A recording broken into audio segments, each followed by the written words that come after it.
Au nom du Père et du Fils et du Saint-Esprit. Amen. Mon Seigneur et mon Dieu, je crois de tout mon cœur que tu es ici, que tu me vois, que tu m'entends. Je t'adore à genoux devant toi.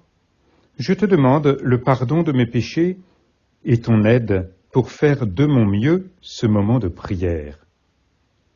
Marie, demeure du Saint-Esprit, Saint Joseph est mon ange gardien, intercédez pour moi.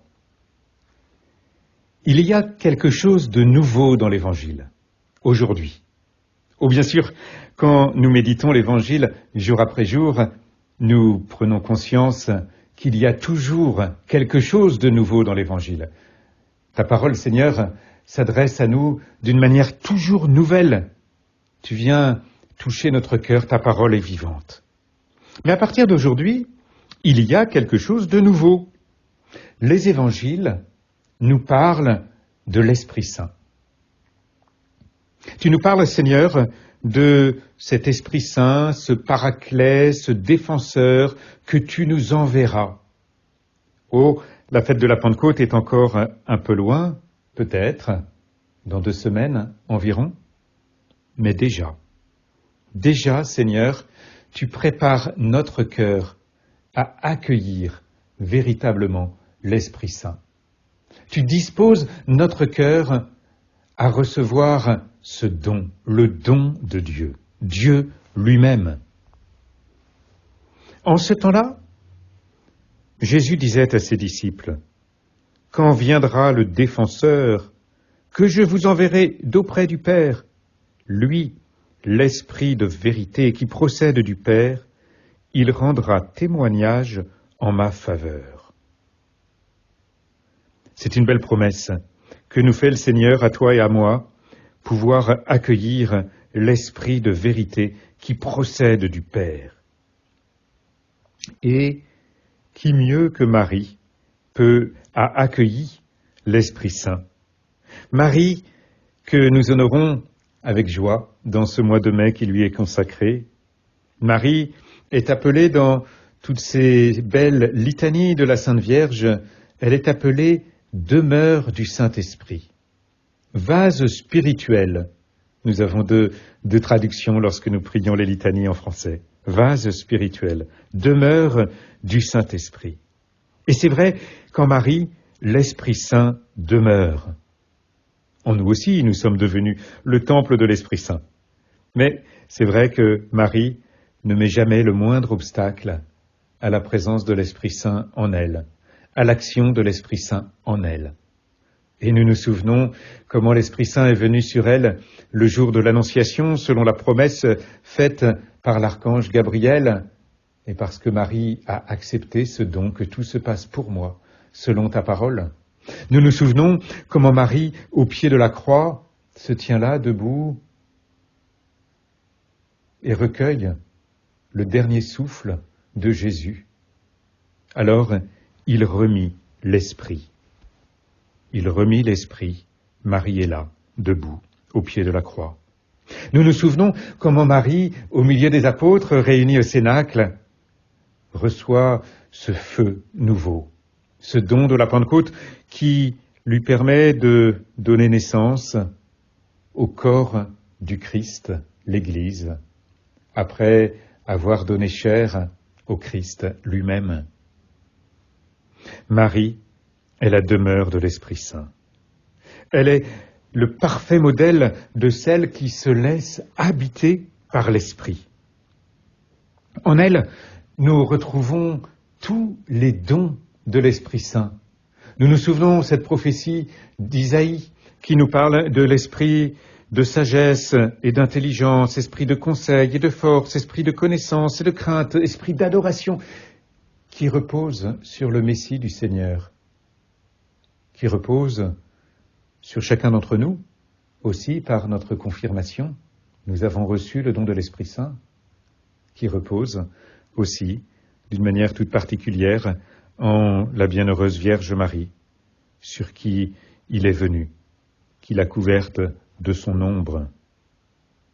En Marie, nous contemplons ce don de sagesse, dont nous avons, nous aussi, toi et moi, dont nous avons tant besoin. Cette sagesse qui unit le cœur de Marie à la volonté du Père. Cette sagesse qui emplit le cœur de Marie de charité.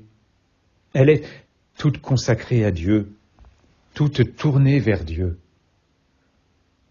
Nous contemplons en Marie ce don d'intelligence qui lui donne déjà de méditer les Écritures. Oh, tant d'œuvres d'art nous la présentent en train de méditer les Écritures lorsqu'elle se laisse déranger par l'archange Gabriel.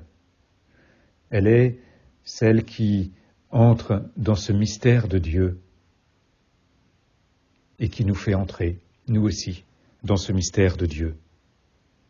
Marie est celle en qui se vit si parfaitement ce don de conseil, l'Esprit Saint qui nous inspire, qui nous éclaire pour que nous puissions agir avec prudence, trouver en chaque circonstance ce que nous devons faire et comment ne pas penser à ce moment où Marie vient voir Jésus pour lui dire avec délicatesse « Ils n'ont plus de vin ». Pour dire au serviteur « Tout ce qu'il vous dira, faites-le ». Elle a su discerner ce qu'elle devait dire, ce qu'elle devait faire pour toucher le cœur de son Fils, Jésus. Elle intervient au bon moment. Elle a la parole juste. L'Esprit Saint l'éclaire encore. Ce don de conseil est là. Et nous aussi, nous en avons tant besoin. Évidemment, ce don de force, comment ne pas le contempler en Marie au pied de la croix, debout, au pied de la croix se tenait sa mère. Elle est là, debout, forte. Elle tient dans l'espérance, dans la foi. Son Fils est le Fils de Dieu, elle le sait, plus que quiconque, évidemment, parce qu'elle en a la connaissance dès sa conception par l'archange Gabriel, elle sait que Jésus est le Fils de Dieu. Et elle est là, debout, dans la foi. La Vierge Marie, bien sûr, est un modèle pour nous aussi dans ce don de connaissance. Elle conservait tous ces événements dans son cœur, nous dit l'évangile de Luc, en particulier après avoir retrouvé Jésus au temple qu'elle avait perdu, ainsi que Joseph. Joseph et Marie avaient perdu Jésus, et ce n'est qu'au bout de 3 jours qu'ils le retrouvent. Marie conserve ces événements dans son cœur. Et nous repensons à l'évangile que tu nous adresses, Seigneur, aujourd'hui.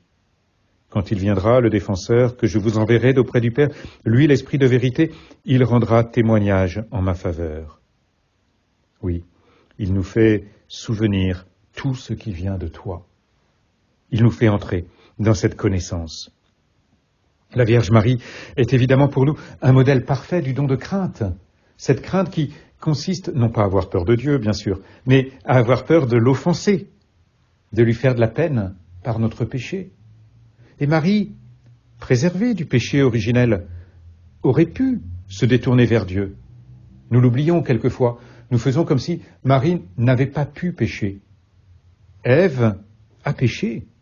Marie et Ève ont été conçues ou créées pour Ève, conçues pour Marie, avec la même innocence, avec cette même pureté. Mais l'une a fait un mauvais usage de sa liberté dans le péché, et l'autre a été fidèle. Elle n'a pas offensé le Seigneur. Et c'est là que nous voyons aussi tous les mérites de la bienheureuse Vierge Marie et cet esprit de crainte qui l'habite. Esprit d'adoration, esprit de piété filiale. La Vierge Marie est évidemment la fille bien-aimée du Père.